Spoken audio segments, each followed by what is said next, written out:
നമസ്കാരം. Welcome to Geetha's ഭക്തിഗീതം. One day one ശ്ലോകം. Srimad Mahabhagavatam 729th day. Today 9th sloka of Prathama Skanda 7th chapter. For details please see the description notes. Geetha's Bhakthigeetham ഒരു ദിവസം ഒരു ശ്ലോകം. ശ്രീമദ് മഹാഭാഗവതം ഇന്ന് 729 ദിവസം. പ്രഥമസ്കന്ധത്തിലെ 7ാമത്തെ അധ്യായത്തിലെ 9ാമത്തെ ശ്ലോകം. ഓം നമോ ഭഗവതേ വാസുദേവായ. ഓം ശ്രീകൃഷ്ണ പരമാത്മനേ നമഃ. ഹരിശ്രീ ഗണപതയേ നമഃ. അവിഘ്നമസ്തു ശ്രീ ഗുരുഭ്യോ നമഃ. ഓം തത്സത്. കൃഷ്ണം നാരായണം വന്ദേ കൃഷ്ണം വന്ദേ വ്രജപ്രിയം.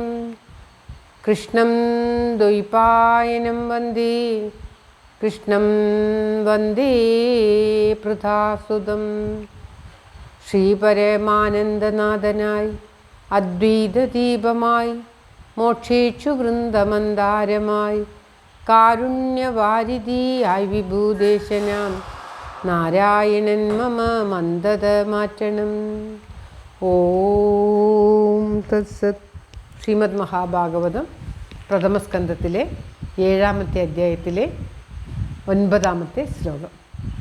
ശൗനക ഉവാച സവൈ നിവൃത്തിനിരത സർവത്രോപേക്ഷകോ മുനി കസ്യ വാ ബൃഹതീമേധാം ആത്മാ രാമഃ സമഭ്യസത്.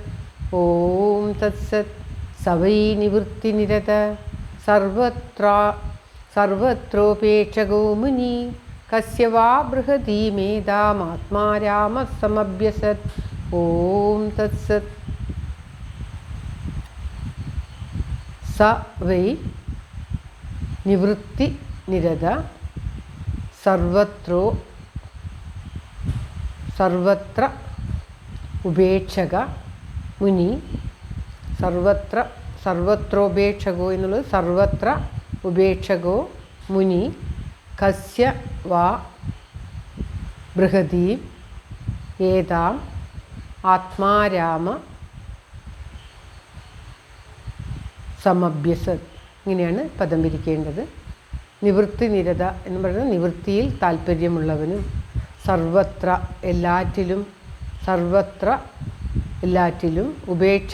ഉപേക്ഷയുള്ളവനും മുനി മനനശീലമുള്ളവരെയാണ് മുനി. ഉള്ളിൽ തന്നെ തനിക്കറിയുന്ന കാര്യം, താൻ കേട്ട കാര്യം, തനിക്കറിയുന്ന കാര്യം ചിന്തിച്ചു കൊണ്ടിരിക്കുന്ന, എപ്പോഴും തൻ്റെ ഉള്ളിൽ തന്നെ രമിച്ചുകൊണ്ടിരിക്കുന്നവരെയാണ് മുനി. മനനശീലനും ആത്മാരാമ ആത്മാവിൽ രമിക്കുന്നവനുമായ സവൈ അവൻ ബൃഹതീം വലുതായ ഏതാം ഈ സംഹിതയെ കസ്യവ എന്തിനായിട്ട് സമഭ്യസത് അഭ്യസിച്ചു.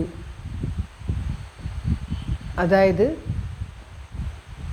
ശുകബ്രഹ്മർഷിയാണ് ഇവിടെ പറയുന്നത്. എല്ലാറ്റിനെയും ഉപേക്ഷിച്ച് എല്ലാറ്റിലും നിറഞ്ഞു നിൽക്കുന്ന നിവൃത്തിയിൽ താല്പര്യമായിട്ടുള്ള ആത്മാരാമനായിട്ടുള്ള ആ ശുകബ്രഹ്മർഷി എന്തിനായിക്കൊണ്ടാണ് ഇത്രയും വലുതായ ഭാഗവതത്തെ പഠിച്ചത്. എല്ലാ കാര്യത്തിലും സ്വന്തം അച്ഛനെ പോലും ജന്മമെടുത്ത ഉടനെ തന്നെ ഉപേക്ഷിച്ചു പോയതാണ് ശുകബ്രഹ്മർഷി. ആത്മസ്വരൂപനായ അദ്ദേഹം എല്ലാറ്റിലും ആത്മസ്വരൂപനായി ലയിച്ചു എന്ന് ഒന്നാമത്തെ ഈ സ്കന്ധത്തിലെ തന്നെ 2ാമത്തെ അധ്യായത്തിൽ വ്യാസമുനിയെക്കുറിച്ച് പറയുന്നുണ്ട്. അപ്രകാരമുള്ള ആ മുനി എന്തിനായിക്കൊണ്ടാണ് ഈ ശ്രീമദ് മഹാഭാഗവതം പഠിച്ചത് എന്ന് ചോദിക്കുകയാണ് ശൗനകാദികൾ.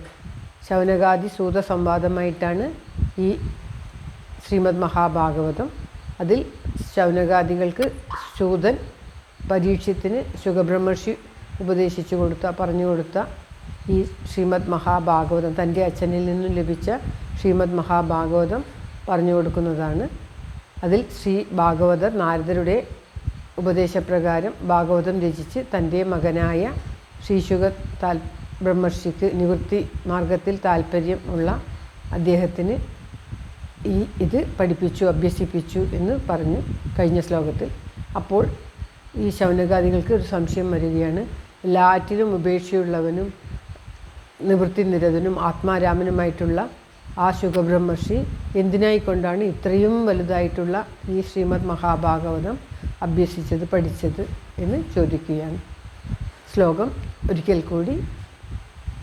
ശൗനക ഉവാച സവൈ നിവൃത്തിനിരത സർവത്രോപേക്ഷകോ മുനി കസ്യ വാ ബൃഹദീമേധാം ആത്മാരാമഃ സമഭ്യസത്. ഓം തത്സത്. സർവത്ര ഗോവിന്ദനാമ സങ്കീർത്തനം. ഗോവിന്ദ ഗോവിന്ദ. എല്ലാവരുടെയും നന്മയ്ക്കും ആയുരാരോഗ്യ സൗഖ്യത്തിനുമായി പ്രാർത്ഥിച്ചുകൊണ്ട് ഭഗവത് സമക്ഷം ഈ ശ്ലോകം സമർപ്പിക്കുന്നു. Geetha Rajan. Thank you for watching. All the best. Have A very very nice day. God bless you. ദൈവം അനുഗ്രഹിക്കട്ടെ. എല്ലാവർക്കും എല്ലാവിധ ആയുരാരോഗ്യ സൗഖ്യവും നന്മയും ഉണ്ടാകട്ടെ. ഓം തത്സത്. നാരായണാഖില ഗുരു ഭഗവൻ നമസ്തേ. നാരായണാഖില ഗുരു ഭഗവൻ നമസ്തേ. നാരായണാഖില ഗുരു ഭഗവൻ നമസ്തേ. ശ്രീ ഹരേ നമഃ.